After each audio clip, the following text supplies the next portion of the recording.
Olá, olá, bom dia, boa tarde, boa noite. Não sei a hora que você vai ouvir essa reflexão, né? Mas seja muito bem-vindo a esse novo projeto que o Senhor colocou no meu coração, mas que nasceu antes no coração dele.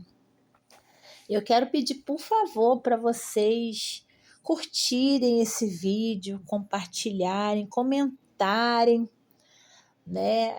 Se inscreverem no canal, porque é necessário essa movimentação para que a ferramenta, o YouTube, o Instagram, entendam que esse vídeo é relevante e entregue para mais pessoas, né? Porque assim, eu sou o tipo de pessoa que eu incentivo a todos que possuem redes sociais falar do amor do Senhor. Porque assim, a forma como eu me expresso, de repente, ela se alinha a uma forma que uma outra pessoa entenda melhor, né? E às vezes a forma como você fala se alinha ao outro, entende? Então, assim, todos nós podemos falar através das nossas redes sociais do amor de Deus. Então, que a gente possa fazer isso, que a gente possa uma enxurrada do amor do Senhor através das redes sociais. Amém?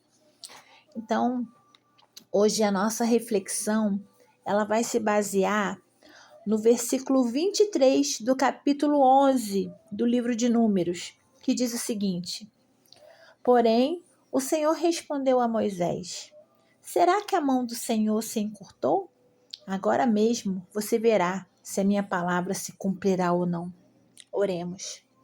Querido Deus e Pai, amado Rei, obrigada, Senhor, por falar conosco. Obrigada por falar conosco face a face, através da sua palavra. Fala nesse momento aos nossos corações. Espírito Santo, coloque na minha boca tudo o que o Senhor quer falar. Que não seja nada meu, tudo do Senhor. Em nome de Jesus. Amém. Então, irmãos, esse é o contexto das pessoas, né? Do povo que saiu do Egito. Né? O povo que saiu do Egito, o povo que reclamava demais, né? Então, eles vieram naquela jornada pelo Egito, no deserto, né? E chegou um determinado momento que eles estavam enjoados daquele maná que cai do céu. Olha isso. Mas sabe, as pessoas que reclamavam não eram as que eram escravas, né? Porque aqueles que eram escravos não tinham todas as coisas que eles mencionavam que tinham falta. Falta de carne, de pepino, de todas aquelas coisas. Por quê? Na saída do povo do Egito, não vieram só os escravos, vieram também egípcios que viram as maravilhas do Senhor, os milagres, viram a manifestação do poder de Deus através das pragas. E eles tinham, sim, essa vida mais farta, né? Mas não era a realidade dos escravos. Os escravos a gente sabe, mal tem o que comer, né? Só trabalha. Então, assim, eu fico pensando, com quem a gente se relaciona, com quem a gente anda, com quem a gente conversa, influencia demais a nossa jornada, né? Porque se a gente tá junto de alguém que reclama de tudo, reclama, a gente acaba absorvendo esse comportamento. Se a gente está perto de alguém que xinga muito palavrão, uma hora ou outra vai sair um palavrão da nossa boca. Se a gente está perto de alguém que não te incentiva o estudo da palavra, você vai parar de estudar a palavra, porque o nosso corpo, a nossa carne é isso. É isso. Tudo que nós fazemos para o Senhor requer um esforço grande, porque existe uma luta da carne contra o espírito. Está na palavra. Isso está na palavra. O Senhor diz isso para nós. Mas nós temos que ter o esforço de nos colocarmos diante da palavra, de ouvir a voz do Senhor, de orar. Muitas pessoas reclamam, Deus não fala comigo. Aí você pergunta, quantas vezes você lê a Bíblia durante a semana? Quantas vezes você se coloca aos pés do Senhor para orar? Só quando está com problema? Você não tem um relacionamento, uma intimidade com Deus? Sabe? A gente tem desejos, muitas vezes desejos fúteis. Fúteis. Sabe? Nada contra você e eu a gente querer algo que não é essencial, mas que a gente acha bonito, que a gente gosta, a gente quer ir para algum lugar bacana. Nada contra. Mas o seu coração não pode estar nisso. O nosso coração não pode estar nisso. O nosso coração precisa estar em Deus, em primeiro lugar. Em primeiro lugar. Sabe, ontem eu estava conversando e a gente estava falando assim sobre essas questões da prosperidade financeira, né? Que a gente às vezes vê o ímpio prosperando de uma forma que respira, ganha dinheiro, né? Algo assim que a gente não vê na nossa realidade, né? Mas eu estava falando, eu falei assim, olha, o meu entendimento com relação a isso é o seguinte, o ímpio, ele só tem essa vida para se sentir melhor, esses momentos, porque a eternidade vai ser difícil para ele, vai ser uma eternidade no inferno, porque se ele não busca o Senhor, não se arrepende dos seus pecados, é isso. Então ele vive um prazer aqui enorme, nada contra. Ter dinheiro não, irmãos, não confundam, porque ter dinheiro é uma bênção, é uma bênção. É uma bênção ter prosperidade, poder viajar, poder comprar o que tem vontade, é uma bênção. Mas o dinheiro, ele não pode ser só para nós. Deus nos abençoa para que a gente abençoe outras pessoas, para a gente ser fonte, não dreno. Entende? Então a pessoa prospera, prospera e só quer exibir, só quer ostentar e não ajuda o próximo com mixaria? Não. Deus nos abençoa para abençoar outras pessoas. Tudo que Deus nos dá de bênção é para edificar a vida de outras pessoas, sabe? Então, estava conversando sobre isso, falando que muitas vezes a gente vê o ímpio prosperando e a gente no maior sufoco, né? Até mesmo o Salmo diz isso, para a gente não olhar a prosperidade do ímpio, né? Porque nós estamos aqui nessa luta todo dia. A maioria dos brasileiros não tem muito dinheiro. A gente está lutando por uma eternidade, porque isso tudo vai passar. Para nós que temos menos e para aqueles que têm mais. Tudo vai passar. E a eternidade? Onde nós vamos passar a eternidade? Hein? Onde nós vamos? Sabe? Eu trabalho, meu esposo trabalha, nós trabalhamos sim para termos uma vida melhor, para proporcionarmos aos nossos filhos mais conforto, possibilidades, para que nós possamos viajar, nos divertir, passear, jantar fora. Claro, isso tudo é maravilhoso, não tem problema nenhum em ter prosperidade. O problema é onde está o seu coração, né? E a gente vê isso muito no Egito, lá com o povo que saiu. Onde estava o coração deles? Estavam na liberdade que Deus proporcionou para eles, porque eles saíram de um jugo, saíram da escravidão, saíram de uma opressão, sabe? Foram libertos, estavam em busca da terra prometida. E eles reclamavam de tudo, sabe? Reclamavam do pão que caía do céu. Gente, eu fico pensando, eu tenho raiva desse pessoal. Você imagina, eu fico imaginando, eu leio a Bíblia imaginando, né? E assim, eu fico imaginando a coluna de nuvem se movendo para indicar que eles tinham que se movimentar. A coluna de nuvem cobrindo o santuário, o tabernáculo. A coluna de nuvem virando coluna de fogo à noite. Gente, é surreal. Eu fico imaginando assim, meu Deus, como é que esse povo que está sendo conduzido pelo sobrenatural.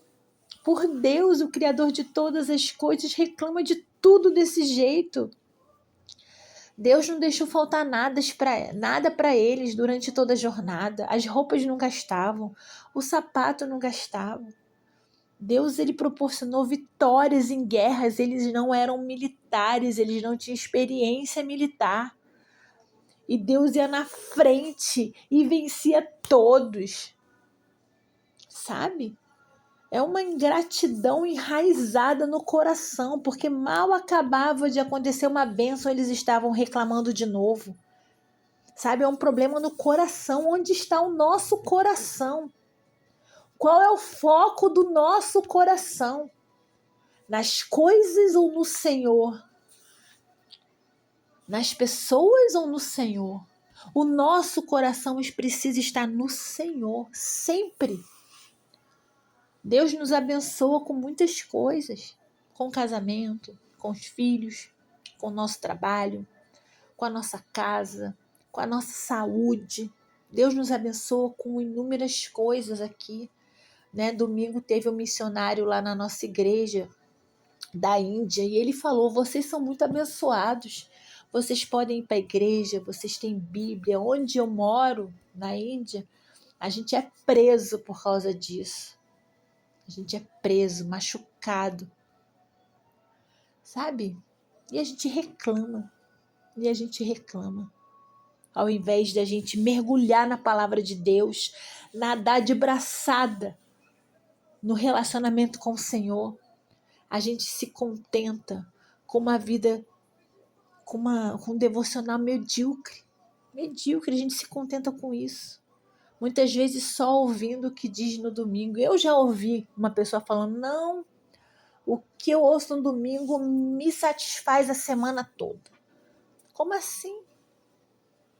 Como assim? Sabe, irmãos, a gente não julga ninguém, mas é um comportamento que a gente precisa mudar.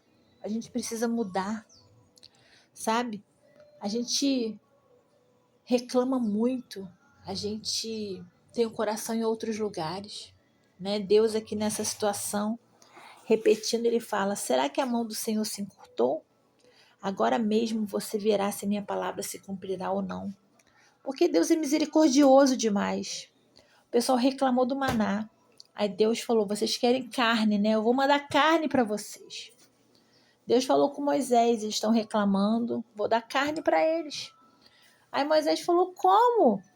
São milhões de pessoas. Milhões de pessoas. Nem os peixes, como é que a gente vai trazer peixe do mar?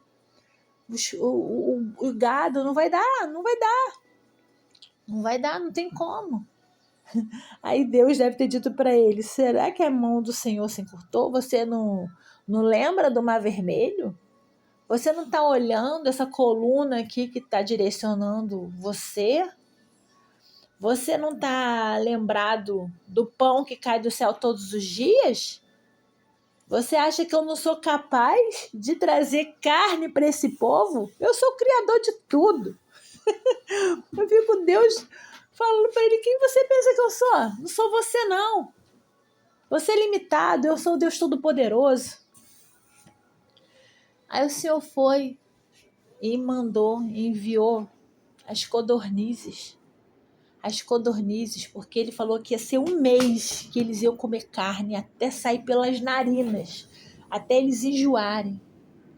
Mas Deus ficou muito irado, sabe? Muito irado, porque com as reclamações. E vocês sabem, tanto quanto eu, que o trajeto do Egito até Canaã levaria muito pouco tempo e durou 40 anos por conta das reclamações. Como o povo reclamava, era ingrato, sabe? Então Deus manda as codornizes e depois Deus se ira por conta do coração, onde estava o coração dessas pessoas, sabe? E manda uma praga. Muitas pessoas morreram por causa da gula, dessa praga, comeram. Sabe, a gente tem que ter muito cuidado. Onde está o nosso coração? Se a gente está olhando demais para o outro, para as bênçãos do outro, se a gente está reclamando demais porque não recebe as respostas de oração que a gente quer, Se a gente está reclamando da vida que temos atualmente, porque temos muitas bênçãos, independente dos problemas. Temos muitas bênçãos, sim. Você está acordado? Você está bem aí? Sabe? Temos muitas bênçãos, sim. A gente bebe água limpa. A gente vai na igreja. A gente tem o nosso trabalho, a nossa família. Sabe? A gente tem bênção, sim. Tem problema? Vivemos o luto, vivemos o desemprego às vezes, vivemos doenças às vezes. Mas temos o Senhor que nos sustenta, não estamos sozinhos nessa jornada.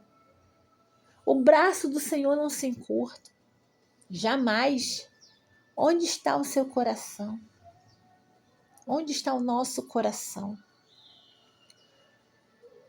Sabe, onde é que está o nosso coração? Qual é a meta do seu coração, do meu coração? Quem você ama?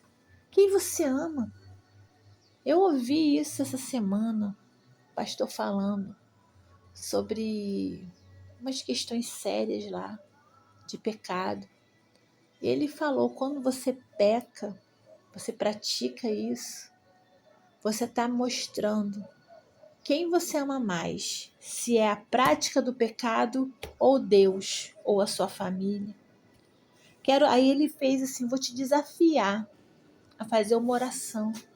Quando você praticar esse pecado, você diz, Senhor, estou aqui nesse ato agora, dizendo que eu amo mais isso do que o Senhor.